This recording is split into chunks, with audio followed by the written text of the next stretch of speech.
ಈ ದಂಡ ಕಾರಣ ಪುಷ್ಪಕ ವಿಮಾನವು ಸಿದ್ಧವಾಗಿರುವುದು ನೀನದೆಷ್ಟು ವಿಧ ವಿಧವಾಗಿ ಹೇಳಿದರೂ ನಿನ್ನ ಮಾತನ್ನು ಕೇಳದೆ ಹೋದೆನಲ್ಲ. ನನ್ನನ್ನು ರಕ್ಷಿಸುವವರು ಯಾರೂ ಇಲ್ಲವೇ?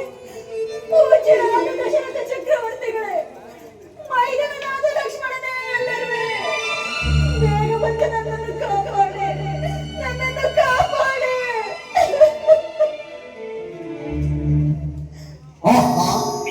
ಏನಿದು? ನನ್ನ ಮಿತ್ರನಾದ ದಶರಥನ ಹೆಸರಿನ ರೋಗದ ಗಡಿ ಕೇಳಿ ಬರ್ತಿರುವುದಲ್ಲ, ಯಾರಾಗಿರಬಹುದು? ಅಮ್ಮ, ನೀನು ಯಾರು ತಾಯಿ? ಈ ರೀತಿ ರೋಗದ ಕಾರಣವೇನು ತಾಯಿ? ಅಯ್ಯ, ನಾನು ದಶರಥ ಚಕ್ರವರ್ತಿಯ ಸೊಸೆಯು, ಶ್ರೀರಾಮಚಂದ್ರನ ಧರ್ಮಪತ್ನಿಯು. ನನ್ನ ಹೆಸರು ಸೀತೆ ಎಂದು. ನನ್ನ ಸ್ವಾಮಿ ಇಲ್ಲದಿರುವ ಸಮಯದಲ್ಲಿ ಈ ಘಾತಕನು ನನ್ನನ್ನು ಅಪಹರಿಸಿಕೊಂಡು ನನ್ನನ್ನು ಕಾಪಾಡು ಪಕ್ಷಿರಾಜ. ಅದನ್ನು ಮಾತೆಯಾದ ಸೀತಾದೇವಿಯನ್ನು ಕದ್ದ ಕಳ್ಳನಂತೆ ಅಪಹರಿಸಿಕೊಂಡು ಹೋಗುತ್ತದೆ.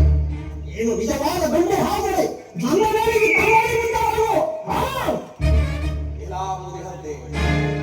ಮೊದಲು ನೀನು ಯಾರನ್ನು ತಿಳಿಸು, ನಂತರ ನನ್ನ ವಿಚಾರವನ್ನು ತಿಳಿಸು.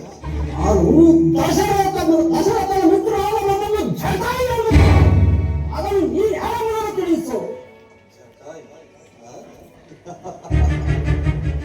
ಈತನು ಮಹಾಪರಾಕ್ರಮಿ. ಇಲ್ಲಿಂದ ಉಪಾಯ ಮಾಡಿ ನಾವಿಬ್ಬರು ಸಮರ್ಪದವರಾದ್ದರಿಂದ ನಮ್ಮ ನಮ್ಮ ಪ್ರಾಣದ ಮೇಲೆ ನಿನ್ನ ಪ್ರಾಣದಲ್ಲಿ ಎಲ್ಲಿರುವ ಅದನ್ನು ತಿಳಿಸು. ನನ್ನ ಪ್ರಾಣದ ಮೇಲೆ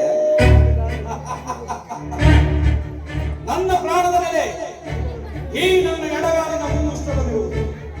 ನಿನ್ನ ಪ್ರಾಣದ ಮೇಲೆ ಇರುವುದು ನನ್ನ ಪ್ರಾಣದಲ್ಲಿ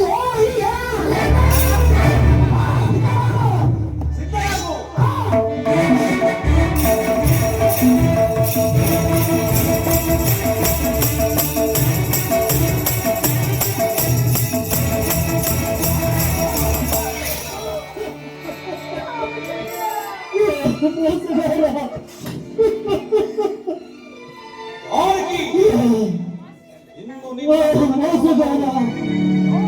ಯಾರೂ ಇಲ್ಲ ಲಂಕಾನಗರಕ್ಕೆ. ನನ್ನನ್ನು ರಕ್ಷಿಸಲು ಬಂದ ಈ ಪಕ್ಷಿರಾಜನಿಗೂ ಇಂತಹ ದುರವಸ್ಥೆ ಉಂಟಾಯಿತು.